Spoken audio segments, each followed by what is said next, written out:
Утре напладне, балканскиот транспорт е под целосна блокада. Камионџиите со своите шлепери се селат на граничните премини кон Европа, револтирани од новите европски правила, со кои им се ограничува престојот на европско тло на само 90 дена.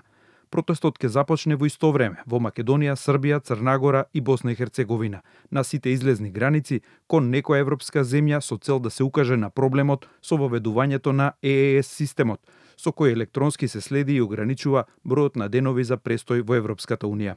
Како целина на сите 4 држави испратив на исто уште едно последно барање со јасно нагласување на она што го бараме и дека сме спремни да ги прекинеме ланците на снабдување за да сватат и видат што може да се случи доколку немаат разбирање за надминување на овој проблем.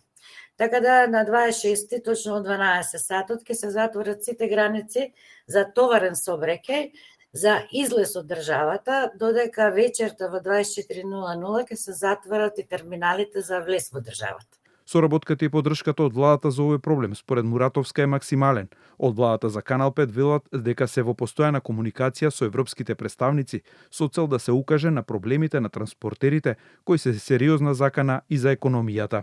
Владата активно е фокусирана и работи на изнаоѓање решение на проблемот на транспортерите. Ова е прашање за кое сме во постојана комуникација со представници на Европската Унија и истото во дипломатските канали е представено како приоритетно. Со партнерските земји и превозниците се бара преку диалог да се обезбеди итно решение и непречен проток на стоки.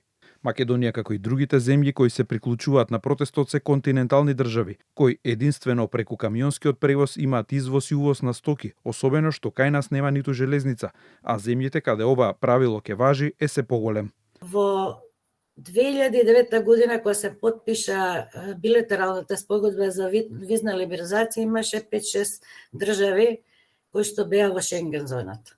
Со текот на годините, значи се зголемуваше бројот да до ланската година кога влегоа и Романија и Бугарија, веќе се 29 држави во Шенген зоната.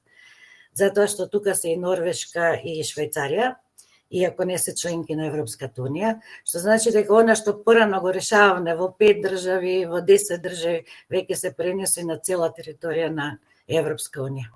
Според Муратовска, ако сака Европа може веднаш да го реши проблемот и да го спречи протестот, така што ќе ги вброи камионџиите во онаа регулатива со која се иземаат персоналите на бродскиот, авионскиот и железничкиот сообраќај, или може да воведе 5-годишни визи за транспортерите како што првично било планирано.